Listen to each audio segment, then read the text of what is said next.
होगा और समस्त लोगों के हृदय में ये रमण करेगा तो इसका नाम बलराम पड़ेगा। बोलिए बलराम भगवान की जय।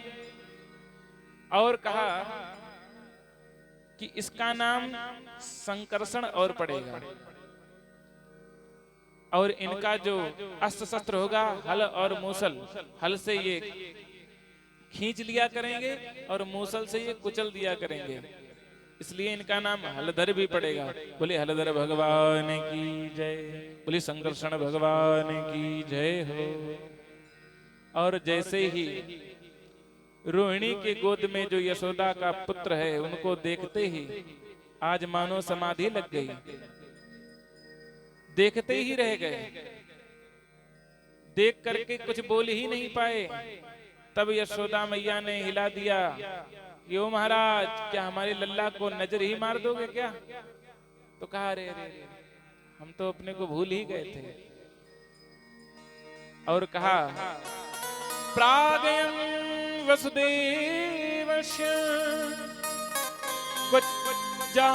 जातस्तवात्मजा वासुदेवेति श्रीमान् विज्ञासं प्रचक्षते विज्ञासं प्रचक्षते।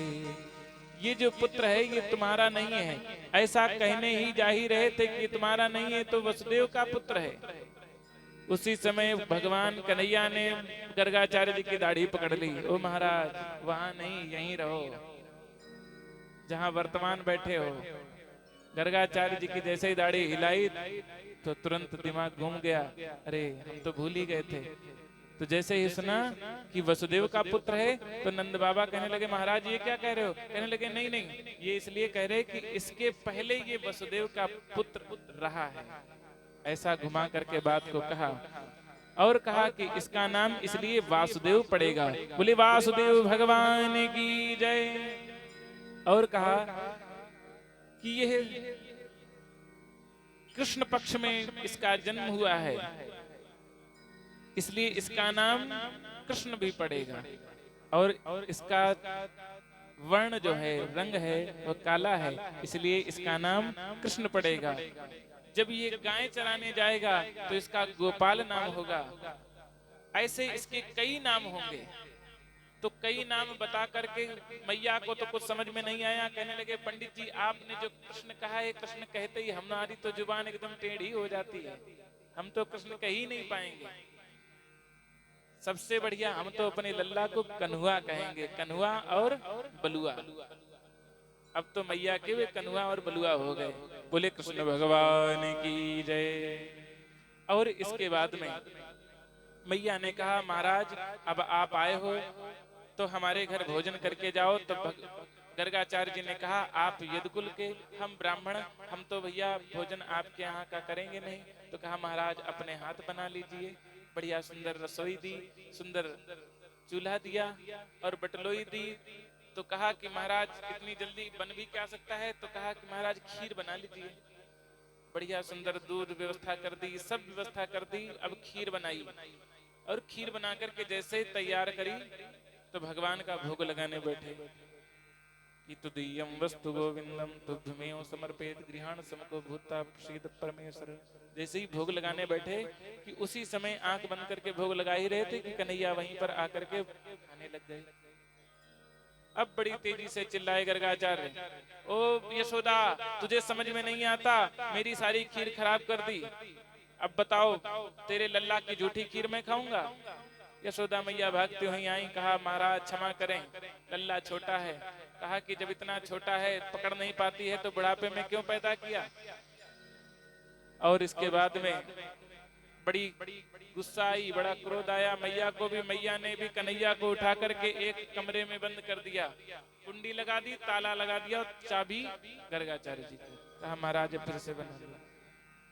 अब फिर से खीर तैयार करी, फिर भगवान का भोग लगाया और जैसे ही ब्रह्मार्पणम किया तो भगवान फिर पुनः प्रकट हो गए।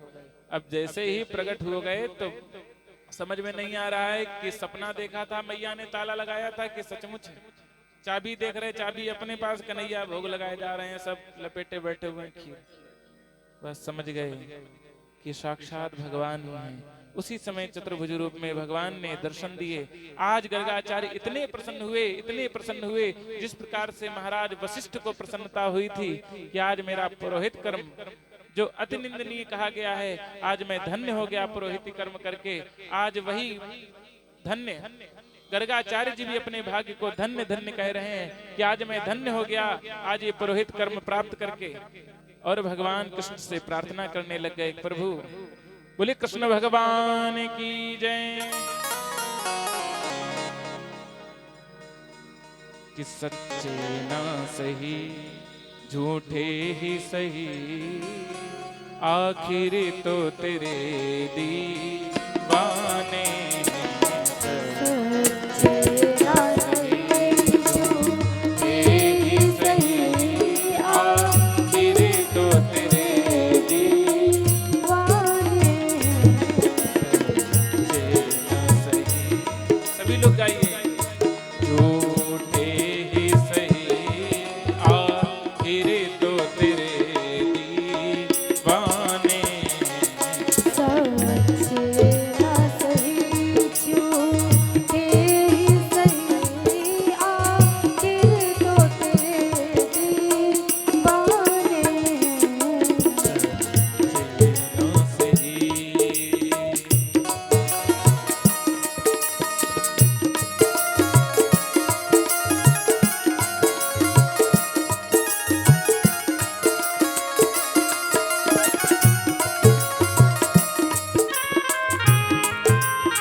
पहले तो बनाया था अपना, पहले तो बनाया था अपना, फिर मुखड़ा कैसे मोड़ लिया, फिर मुखड़ा कैसे मोड़ लिया।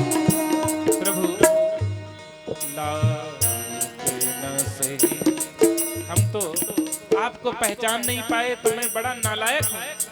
लायक न सही नालायक सही ना सही नालायक सही आखिर तो तेरे दीवाने। सच्चे ना सही झूठे ही सही आखिर तो तेरे दीवाने।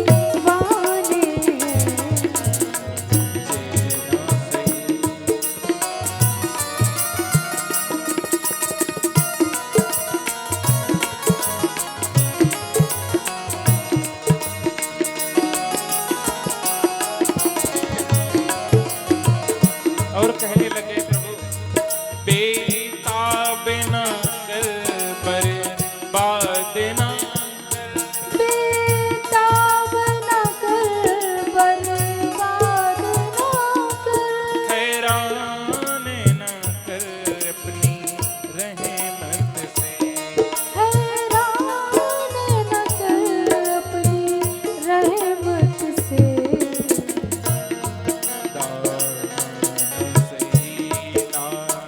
दाही सही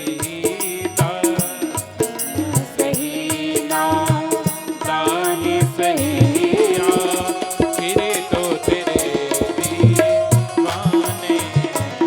सच्चे ना सही झूठे ही सही आखिर तो तेरे दीवाने। सच्चे ना सही और झूठे इतना कहने के बाद आज गर्गाचार्य प्रसन्न हो गए।